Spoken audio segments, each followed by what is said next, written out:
The email came in that morning, which meant I read it while standing in my kitchen in one sock, waiting for my coffee machine to stop sounding like it was choking. The subject line was, "Important resident safety notice."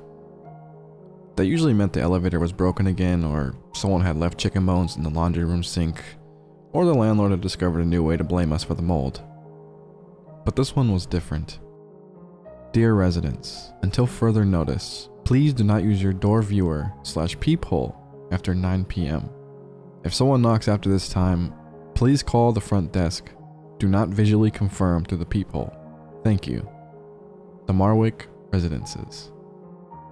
I sent the screenshot to Natalie. She replied, "Girl, what kind of Scooby-Doo ass building do you live in?" The Marwick is old, in the way landlords call historic, when in reality, they just want to charge more. My hallway smells like dust, carpet cleaner, and something that might have been canned soup in 1987. The elevator makes a sound like it is remembering a traumatic event every time it reaches the 4th floor, if it ever makes it there. So, honestly, the people thing barely made the top 5. I live alone in 6C. It's my first apartment after college. 1 pan, 2 mugs, couch from Facebook Marketplace, mattress on an actual bed frame. My front door faces a long beige hallway with 5 other units and a framed sailboat print that has been crooked since I moved in. Through the peephole, the hallway bends into a little fish-eyed world. Carpet, elevator, sailboat, the occasional neighbor holding takeout. I use the peephole constantly. Everyone does, right? You hear a knock, you look. That is what the peephole is for. At 9:42 that night, someone knocked. 3 taps, soft. It didn't sound like a delivery knock, nor a friendly knock. Not even a maintenance knock. 3 carefully spaced out taps. I was on the couch eating cereal out of a measuring cup because my bowls were dirty.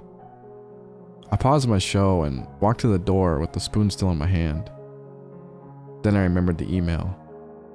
For a second, I actually laughed. The idea of standing inside my own apartment and being afraid of a peephole felt really silly, like being warned not to look into a mirror after midnight. Another knock. 3 taps. I said, "Who is it?" No answer. I leaned closer. "Hello?" Still nothing. My eye was maybe 2 inches from the peephole when my phone buzzed. Another email with the same subject line. Important resident safety notice. This one said, "Residents are reminded not to use their door viewers after 9 p.m. If you have already looked tonight, remain inside your unit and do not answer the door." I stared at it. Then, from the other side of my door, someone whispered, "Don't worry, you haven't looked yet." I backed up so fast I hit my little table by the door and knocked my keys to the floor. I called the front desk. Voicemail. I called Natalie. No answer. The knocking started again while the phone rang. 3 taps. Pause. 3 taps. Pause. I called 911. I don't know what happened. I might have hit the wrong thing. Maybe the building's intercom app glitched. My hands were definitely shaking too much, but the call connected to the front desk. A woman answered. "Good evening. Thank you for calling the Marwick Residences." Her voice sounded normal and bored. "There's someone outside my door," I said. "What unit?" "6C." A pause. Then she said, "Have you used your peephole tonight?" "No." "Are you sure?" "Yep." The knocking stopped. The woman exhaled. "Then don't start now," she said. "What's going on?" "Do you live alone?" I always hated that question. Why? "Do you live alone?" I didn't answer. There was paper shuffling on her end, like she was looking through a folder. Then she said, "Please move away from your door."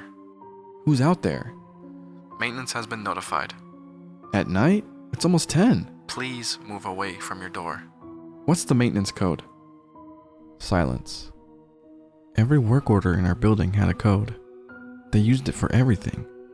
Leaky sink, broken outlet, that one time a raccoon got into the trash room, Maintenance always gave the code before entering. The woman said, "Excuse me? The work order code?" I said, "If maintenance is coming, what's the code?" Another pause.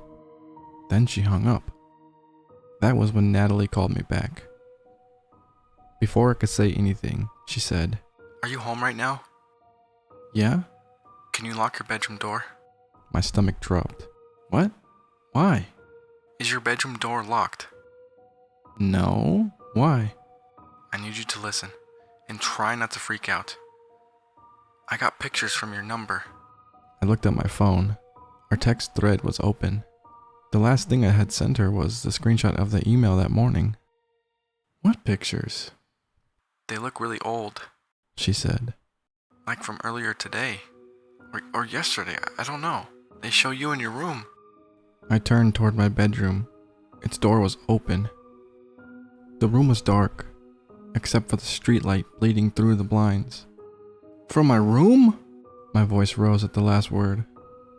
"I know," she said. My phone buzzed. A picture came through. Me standing beside my bed in an old t-shirt, folding laundry. The angle was high. I knew it immediately. It was taken from the vent. The picture was taken from the little square vent above my closet door.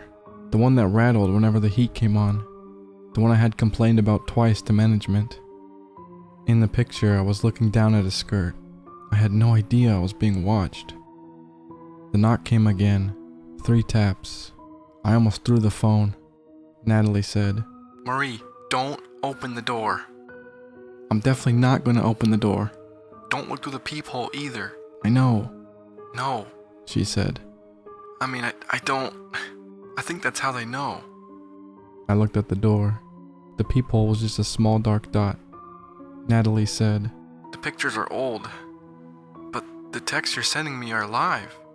"What do you mean?" Another image came through. My bedroom again.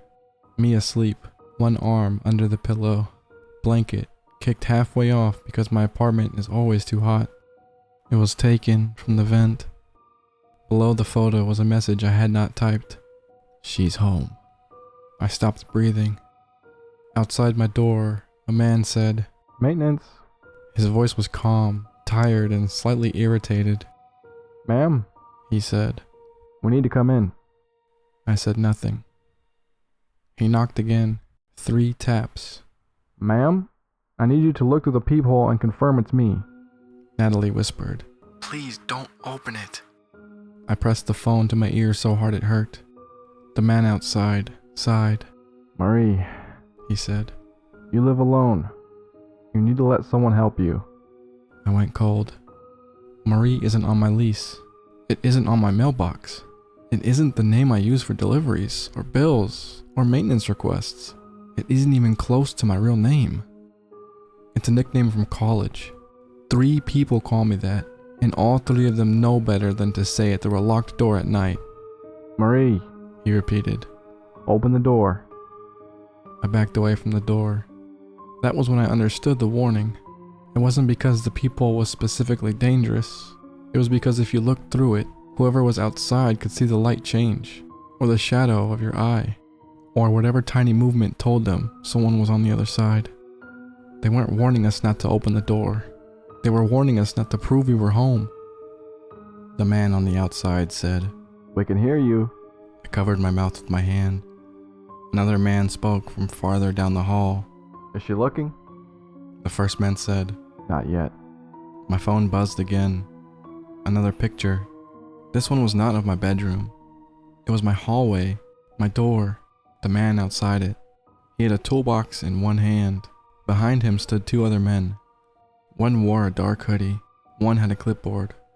The clipboard bothered me the most. I don't know why.